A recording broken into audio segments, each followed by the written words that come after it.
یہ جو اب روپیہ گرا ہے اس سے اب یہ جائے گی 35% کے اوپر. اور جو دوسری ایک اور جس کو کہتے ہیں سینسٹیو پرائز انڈیکس، وہ ہوتا ہے، وہ مہنگائی وہ چیزیں ہوتی ہیں جو لوگوں کے استعمال میں، کھانے پینے کی چیزیں، بجلی، گیس، جو عام لوگوں کو افیکٹ کرتی ہیں. وہ ہمارے دور میں ہم 16 روپے چھوڑ کے گئے تھے، اور یہ یاد رکھیں تب قیمتیں سب سے اوپر تھی. ساری یہ جو گھی کی امپورٹس تھیں، یہ ایڈیبل آئل، یہ سب سے اوپر تھا. تو ہم اس پیک کے اوپر تھے، تو تب وہ 16% تھی. یہ اب جائے گی 45 سے 50%. یعنی پاکستان کی تاریخ کے اندر یہ سب سے زیادہ مہنگائی ہوگی. اور جو چیزیں امپیکٹ ہو. اچھا، اسی دور میں صرف آپ کو بتا دوں، ہمارے دور میں 12% مہنگائی تھی. اس وقت ہندوستان میں 7% تھی. آج پاکستان میں 35% پہ چلی گئی ہے، ہندوستان میں 6% آ گئی ہے. تو وہاں مہنگائی کم ہوئی ہے. کیوں مہنگائی کم ہوئی ہے؟ کیونکہ انٹرنیشنل یہ جو کموڈیٹی سپر سائیکل ہے، قیمتیں نیچے آ گئی ہیں. تو وہاں 7 سے 6% آ گئی ہے، ہمارا 12 سے 35% پہ گئی ہے. تو سارے جو تنخواہ دار طبقے ہیں، آپ سوچ لیں کہ جب 35% مہنگائی ہوگی، آ گئی. مشکل وقت تھا ہمارے دور میں بھی، کرونا کا، انٹرنیشنل جو امپورٹڈ انفلیشن تھی اس کے ہمارے کنٹرول میں نہیں تھی، تو تب وہ سارے اوپر تھے. تو اب تو وہ نیچے آ رہے ہیں، لیکن پاکستان کے اندر آج مہنگائی بڑھتی جا رہی ہے. اور پھر سے جو تنخواہ دار طبقہ ہے وہ سب سے زیادہ اس سے متاثر ہوگا. جو میں عام آدمی کی اب بات کرتا ہوں، میں باقی لمبی چیزوں کے اوپر نہیں جاتا، لیکن میں صرف ایک عام آدمی جس کی بنیادی ضروریات آٹا ہے، ایک عام گھرانہ ہے، جو ہم نے اندازہ لگایا ہے کہ ایک عام گھر ہے، اس کے اوپر جو اب آٹے کا خرچہ آئے گا، کیونکہ ہمارے دور میں آٹا تھا، آٹا گیا ہمارا 60 روپے، اور آج وہ گیا 150 روپے پہ. یعنی تقریباً 2.5 گنا سے بھی تھوڑا زیادہ. تو آٹا جو عام لوگ، ایک ہم نے اندازہ لگایا، اب 18,000 روپیہ صرف ایک گھر صرف روٹی لینے پہ خرچ کرے گا. تو کمائی صرف جائے گی ان کی، جو بھی پیسہ کمائیں گے 18,000 روپے ادھر. جو عام آدمی استعمال کرتا ہے پیاز، ہمارے دور میں 44 روپے کلو تھا، آج وہ چلا گیا 230 روپے کلو. تو اگر روٹی آ بھی گئی تو اس کے لیے، پیاز کے لیے آپ کے سامنے، اور مرغی دگنی ہو گئی. اب بجلی پہ آ جائیں. دیکھیں بجلی جو ہے نا، یہ آپ سمجھ جائیں کہ یہ اب آ گئی. جو بجلی کے بل ہیں، لوگ پہلے سے شور مچا رہے تھے، ہمارے دور میں بھی لوگ شور مچا رہے تھے، کیونکہ بجلی سب کو افیکٹ کرتی ہے. تو ہمارے 16 روپے یونٹ بجلی تھی تب، آج 36 روپے یونٹ ہے. لیکن اب اس کے یہ جو روپے گرنے کے بعد یہ پہنچ جائے گی، اس میں 8 روپے یونٹ مزید اضافہ ہوگا. گیس 47% گیس کی قیمتوں میں آپ اضافہ ہوگا. اور ایک یہ سوچ رہے ہیں، ان کو کہا جا رہا ہے کہ آپ پچھلی جولائی سے گیس کی قیمتیں وصول کریں، 47% بڑھا کے ان کو وصول کریں. اس کا امپیکٹ عام لوگوں کو تو میں نے بتا دیا آپ کے اوپر کیا ہوگا، لیکن میں اب آپ کو بتاؤں کہ اس کا امپیکٹ پوری معیشت کے اوپر کیا ہوگا. سب سے بڑا اس کے اوپر امپیکٹ ہوگا پاکستان کی گروتھ ریٹ. یعنی جو دولت میں اضافہ ہوتا ہے، جس کو گروتھ کہتے ہیں دولت میں، وہ اس پہلے گر رہا تھا. انڈسٹری بند ہو رہی تھی، کسان متاثر تھا. کسان نے صرف یوریا کے اوپر، ہم نے کیلکولیٹ کیا ہے کہ یوریا کی جو قیمت بڑھی ہے، 60 ارب روپیہ کسانوں کا گیا ہے صرف اضافی یوریا کی قیمت پہ. یہ جو گندم کی فصل اگانی ہے، جو اگائی تھی انہوں نے، یہ جو ابھی کٹے گی مارچ اور اپریل میں، 60 ارب روپیہ صرف گندم اگانے کے لیے یوریا پہ ایکسٹرا ان کو اضافہ اس کی مہنگائی کی وجہ سے افیکٹ ہوا ہے. ہماری انڈسٹری بند ہو رہی ہے. آج پاکستان کے اندر بے روزگاری بڑھ رہی ہے. بے روزگاری اس لیے بڑھ رہی ہے کہ انڈسٹریز، ایکسپورٹ انڈسٹری، وہ ساری متاثر ہو رہی ہیں. پاکستان کی ایکسپورٹس گر رہی ہیں. کیونکہ انہوں نے جو پالیسیز بنائی را مٹیریل بند کرنے کی سوچے سمجھے بغیر، اس سے متاثر ہوگی ایکسپورٹس. ریمیٹنسز جو باہر سے ڈالرز آ رہے تھے وہ کم ہو گئے کیونکہ اتنا بڑا گیپ ہو گیا تھا اس میں. ایک تو وجہ انہوں نے اس لیے کم کیا ہے، اس لیے انہوں نے یہ روپے کو گرایا. یہ ہے جی، میں صرف باقی چیزوں پہ آنے لگا ہوں، لیکن یہ ہے پاکستان کی اکنامک سروے. یہ ہر سال گورنمنٹ جو معیشت کے اوپر ایک ڈاکیومنٹ بناتی ہے. مئی کے اندر یہ ڈاکیومنٹ پبلش ہوئی ہے، یعنی کہ اس حکومت نے یہ ڈاکیومنٹ بنائی ہے اکنامک سروے. یہ ذرا اکنامک سروے آپ کھول کے دیکھ لیں. اس میں آپ کو جو چیزیں نظر آئیں گی کہ اپریل میں پاکستان مارچ اپریل میں کدھر کھڑا تھا. آپ کو حیرت ہوگی کہ اس سب کے کرونا کے باوجود 2 سال کرونا، انٹرنیشنل پرائسز سب سے زیادہ اوپر، جس کو میں بار بار کہتا ہوں energy prices, commodity super cycle, وہ سب سے زیادہ. اس کے باوجود اس رپورٹ میں پاکستان کی چوتھے سال میں 6% گروتھ ریٹ ہوئی، 6% پاکستان کی اکانومی بڑھی. آج یہ جو میں آپ کو بتا رہا ہوں، یہ 0 سے بھی نیچے چلی جائے گی، یہ منفی میں چلی جائے گی گروتھ ریٹ. ابھی جس طرح انڈسٹری بند ہو رہی ہے، جس طرح کسان متاثر ہو رہا ہے، جس طرح ہماری سروسز امپیکٹ ہو رہی ہے، ساری بزنس سلو ڈاؤن ہے، تو یہ تو اب بالکل نیچے چلی جائے گی. اس کا کیا امپیکٹ پڑے گا؟ روزگار کے اوپر. ہماری ایک نوجوان آبادی ہے. مجھے بڑا فخر تھا کہ ہمارے دور میں 18 لاکھ نوکریاں ہم ہر سال مزید بڑھاتے تھے، اور ہم نے اپنے 3 سال میں 55 لاکھ نوکریاں بڑھائیں. میں پھر سے کہتا ہوں، یہ کرونا کا دور تھا، جب لاک ڈاؤن کا دور تھا، اس میں ہم نے 55 لاکھ نوکریاں بڑھائیں. ابھی صرف ٹیکسٹائل والوں سے پوچھ لو، باقی چیزیں چھوڑیں، صرف ٹیکسٹائل انڈسٹری سے پوچھ لو کہ ان کو کتنا نقصان ہوا ہے، ان کی کتنی زیادہ بے روزگار ہوئے ہیں صرف ٹیکسٹائل ورکرز. ہمارے دور میں ٹیکسٹائل انڈسٹریز کو ورکرز نہیں ملتے تھے، مزدور نہیں ملتے تھے. آج یہ حالات ہے، آپ فیصل آباد جا کے دیکھ لیں تو آپ کو نظر آ جائے گا کہ کس طرح کی بے روزگاری ہے اور مزید آگے آ رہی ہے. یہ جو اسی میں سروے میں ہماری جو لارج اسکیل مینوفیکچرنگ ہے تقریباً 12% تھی. یہ 17 سال کے بعد ہماری انڈسٹری بھی اوپر گئی، ہماری زراعت بھی اوپر گئے، ہماری سروسز انڈسٹریز بھی اوپر گئی. ریکارڈ ٹیکس کلیکشن ہوئی. ہمارے جو جس ریٹ پہ ہمارا ٹیکس بڑھ رہا تھا، یہ بھی ریکارڈ تھا پاکستان میں 6000. یہ اس میں سب کچھ ہے. 6000 ارب روپے سے اوپر ہمارا ٹیکس کلیکشن ہو گئی. تو ہر چیز جب اوپر جا رہی تھی، جب یہ چینج آیا. اب میں اس کی ذرا آپ کو اگلی چیز بتاتا ہوں کہ اب ہم ملک جا کس طرف رہا ہے. میں اس لیے یہ کہنا چاہتا ہوں کہ مجھے اب سب سے پہلے تو خوف آ رہا ہے کہ جب میں نے پہلے بات کی تھی کہ یہ جب معیشت نیچے چلی جائے گی اور ان کے ہوتے نیچے جائے گی، کیونکہ اسحاق ڈار جب 99 میں جب چھوڑ کے گیا تھا معیشت، تو تب بھی وہ لائف سپورٹ مشین پہ تھی، اور اس کے بعد 2018 میں بھی وہ بری طرح چھوڑ کے گیا تھا، ایکسپورٹس میں کوئی اضافہ نہیں تھا.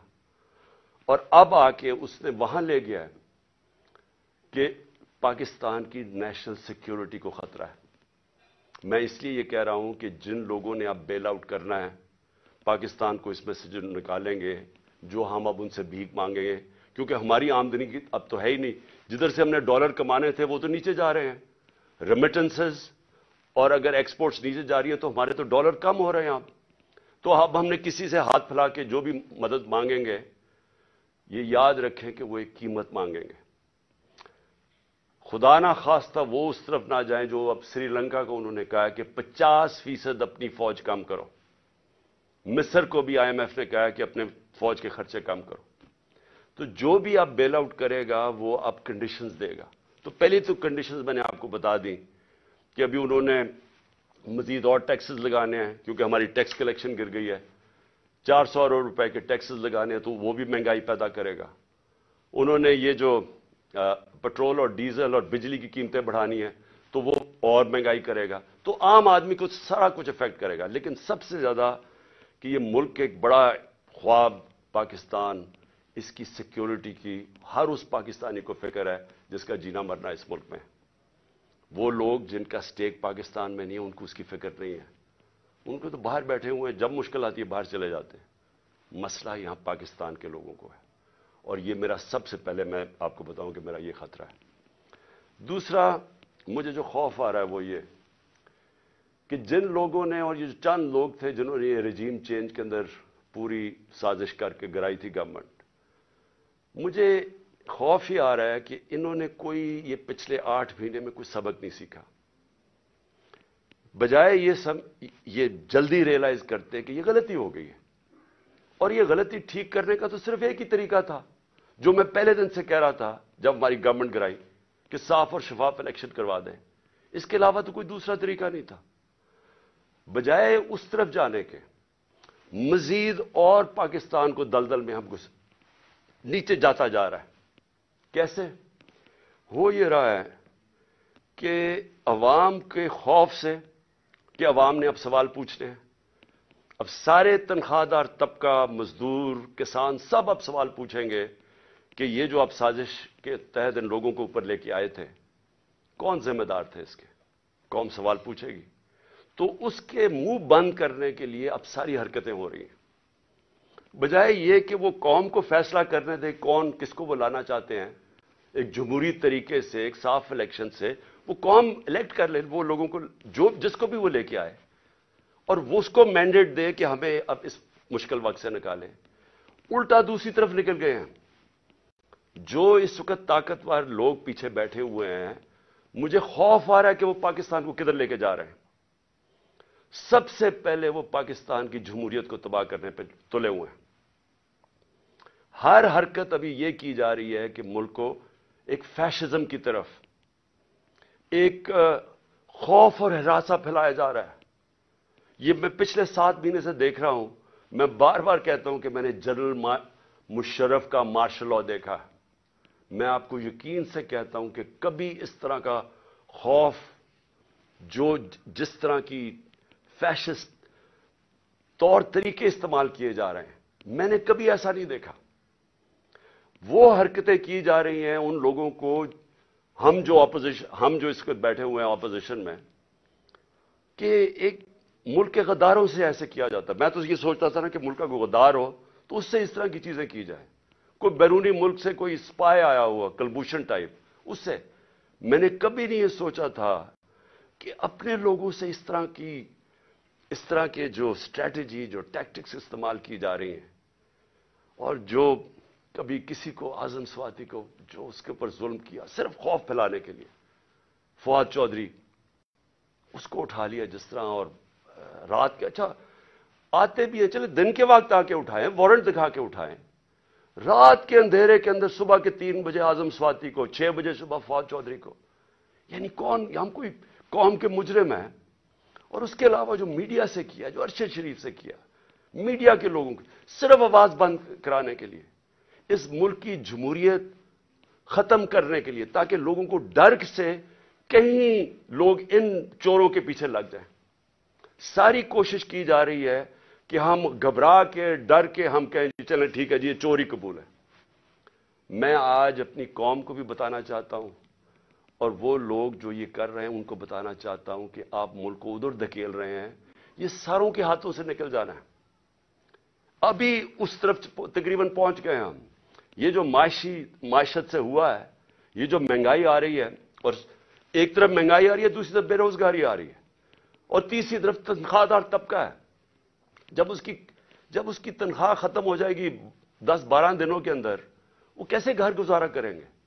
تو یہ تو ابھی آواز اٹھنے والی ہے اس قوم کے اندر، اور اس کے اندر جو ایک جمہوری طریقہ اسے نکالنے کا، ایک سیاسی استحکام پیدا کرنے کا، اس کو ختم کر کے اور زیادہ خوف اور ہراساں پھیلایا جا رہا ہے، اور کونے سے لگایا جا رہا ہے جو ملک کی سب سے بڑی جماعت ہے۔ اور اس سے کیا ہوگا؟ اس سے پاکستان مزید دلدل میں پھنسے گا۔ ہمارا اس وقت حالات یہ ہیں کہ معیشت تو جا ہی رہی ہے، پاکستان کے چن کے ادارے تباہی کی طرف جا رہے ہیں۔ پارلیمنٹ، فیڈرل پارلیمنٹ کی کیا حیثیت رہ گئی جب راجہ ریاض اپوزیشن لیڈر بن گیا؟ وہ پارلیمنٹ کیا ہے جدھر اپوزیشن ہی نہیں ہے؟ جو کہتا ہے میں نون لیگ سے ٹکٹ لڑوں گا وہ اپوزیشن لیڈر بن گیا، تو پارلیمنٹ ختم۔